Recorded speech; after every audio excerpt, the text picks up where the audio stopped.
ٹھیک ہے. And today our topic is water resources of Pakistan.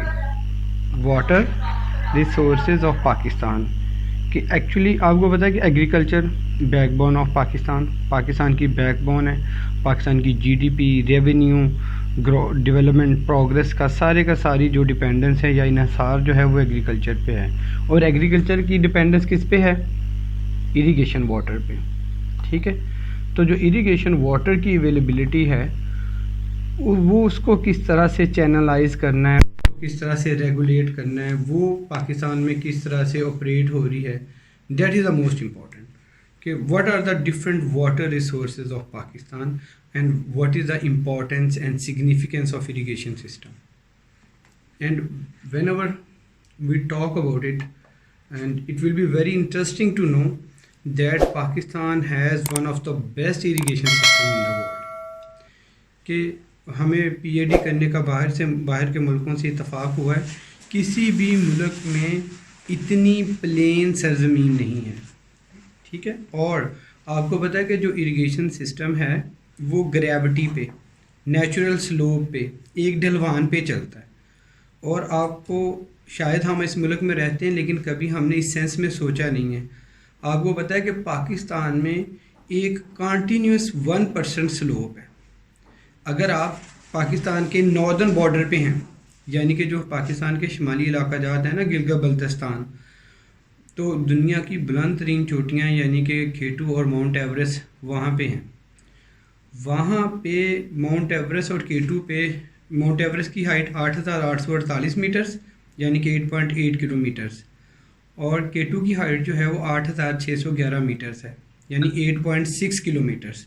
کہ آپ 8.6 کلومیٹر ٹریول کریں تو پھر جا کے آپ کیٹو کی بلندی تک پہنچیں گے.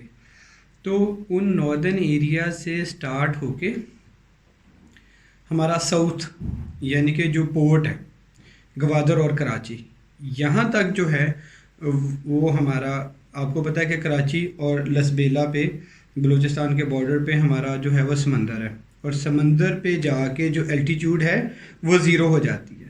ٹھیک ہے. تو آپ دیکھیں کہ پاکستان کے ناردرن بارڈر سے لے کے ساؤدرن بارڈر تک ایک کنٹینیوس ڈھلوان ہے.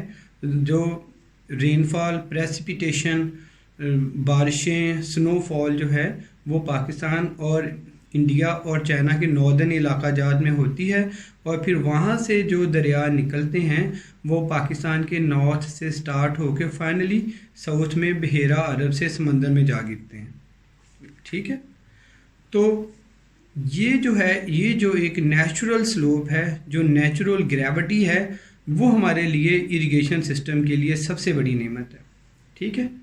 اور قدرتی طور پہ اگر ہم ہمالیہ کو دیکھیں، Himalaya is called as roof of the ارتھ.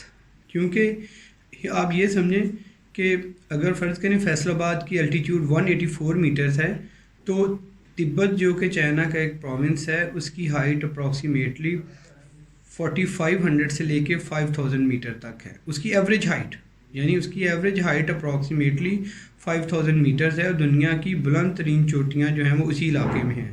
اس کا مطلب یہ ہوا کہ وہ ایک بہت بڑا پہاڑ ہے، اور اس کے اوپر رین فال بھی ہوتی رہتی ہے، سنو فال بھی ہوتی رہتی ہے، اور وہ جو سنو فال تہ در تہ جمتی رہتی ہے اس سے برف کے پہاڑ بنتا رہتا ہے، اور وہ جو برف کے پہاڑ ہوتے ہیں انہی کو ہی ہم گلیشیئرز کہتے ہیں. ٹھیک ہے. تو اب آپ ہمالیہ یعنی کہ تبت والے علاقے کو ایک بہت بڑا پہاڑ سمجھ سکتے ہیں، جو کہ برف کا پہاڑ ہے جس پہ رین فال بھی ہوتی رہتی ہے، سنو فال بھی ہوتی رہتی ہے. اور آپ کو پتہ ہے کہ جب پہاڑ سے پانی نیچے اترتا ہے تو پھر وہ ریورز میں کنورٹ ہو جاتا ہے. ٹھیک ہے. تو اسی پوری دنیا کے سب سے بڑے پہاڑ سے جب پانی پہاڑ کی چوٹی سے نیچے فٹ ہل کی طرف آتا ہے تو مختلف قسم کے ریورز بنتے جاتے ہیں. ٹھیک ہے. تو فرض کریں جب یہ پہاڑی جو ہے وہ چائنا کی طرف اترتی ہے تو چائنا میں ایک ریور ہے یلو ریور، وہ بڑا ان کا مشہور ریور ہے جس کی لمبائی تقریباً 5400 کلومیٹرز ہے. یلو ریور چائنا کا بہت بڑا دریا ہے جو بیجنگ کے راؤنڈ اباؤٹ سے گزرتا ہے. پھر اس کے بعد چائنا کا سب سے جو لانگسٹ ریور ہے اس کو یانگزی ریور کہتے ہیں. تو یانگزی ریور جو ہے وہ بھی ہمالیہ کے اس طرف یعنی تبت کے چائنا والی طرف جو ہے وہ نکلتا ہے، جس کو چائنیز میں چھانگ چانگ کہتے ہیں اور انگلش میں یانگزی ریور کہتے ہیں، اور اس کی لمبائی جو ہے وہ 6300 یعنی کہ 6300 کلومیٹر ہے۔ پھر وہیں سے جو ہے ایک پرل ریور نکلتا ہے، پھر چائنا والی سائڈ سے ہمالیہ سے اپنا ہمالیہ کی فٹ ہل سے اپنا میکونگ ریور نکلتا ہے جو کہ کمبوڈیا، لاؤس، ویتنام اور تھائی لینڈ کو اریگیٹ کرتا ہے۔ پھر وہاں سے دو ریورز نکلتے ہیں جو کہ ارراویڈی اینڈ سالوین ہیں، وہ برما والی سائڈ کو اریگیٹ کرتے ہیں، ٹھیک ہے۔ پھر تبت والی سائڈ سے چائنا والی سائڈ کو ایک ریور جاتا ہے برہم پترا، وہ تبت سے نکل کے چائنا کے نارتھ کی طرف موو کرتا ہے، پھر وہاں سے گھوم کے جو ہے وہ بنگلہ دیش میں داخل ہو جاتا ہے۔ تو چائنا میں اس کو یارلونگ کہتے ہیں، لیکن جیسے ہی وہ بنگلہ دیش میں انٹر ہوتا ہے اس کو برہم پترا کہتے ہیں۔ پھر انڈیا اور پاکستان والی سائڈ پہ دیکھیں، تبت میں اب پاکستان کی بات کرتے ہیں۔ تبت میں جو ہے ایک لیک ہے، تبت چائنا کا لاسٹ پروونس ہے جو کہ چائنا کے بارڈر کے ساتھ ہے، جموں کشمیر کی اگلی طرف لداخ کے ساتھ۔ تو وہاں پہ دو لیکس ہیں، ایک کو لیک مانسروور کہتے ہیں اور دوسری لیک کو لیک رکشاستل کہتے ہیں۔ جو لیک مانسروور ہے وہاں سے دریائے سندھ نکلتا ہے، جبکہ جو دوسری لیک رکشاستل ہے وہاں سے دریائے ستلج نکلتا ہے، ٹھیک ہے۔ تو آپ دیکھیں کہ ہمارے اریگیشن سسٹم میں سب سے اوپر والی طرف انڈس یعنی کہ دریائے جہلم گزرتا ہے، جبکہ میپ میں نچلی طرف جو ہے وہ دریائے ستلج گزرتا ہے، ٹھیک ہے۔ اور اس کے سینٹر والے ریورز جہلم، چناب، راوی اور بیاس جو ہیں وہ یا تو انڈیا کے ہماچل پردیش سے نکلتے ہیں یا جموں کشمیر والے علاقوں سے نکلتے ہیں، ٹھیک ہے۔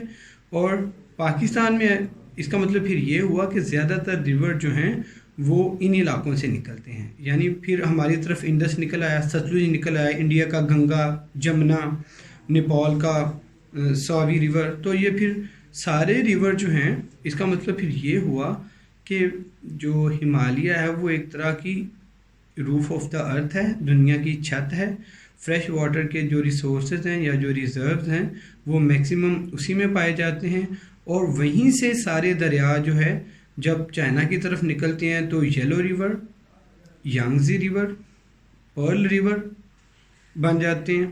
جب ویتنام، کمبوڈیا اور لاؤس کی طرف دریا جو نکلتے ہیں وہ میکونگ ہے، جو برما کی طرف نکلتے ہیں وہ ارراویڈی اینڈ سالوین ہے، جو بنگلہ دیش کی طرف نکلتے ہیں وہ برہم پترا ہے، جو پاکستان کی طرف نکلتے ہیں وہ انڈس اور ستلج ہے، اور جو انڈیا کی طرف نکلتے ہیں وہ گنگا اور جمنا ہے، ٹھیک ہے۔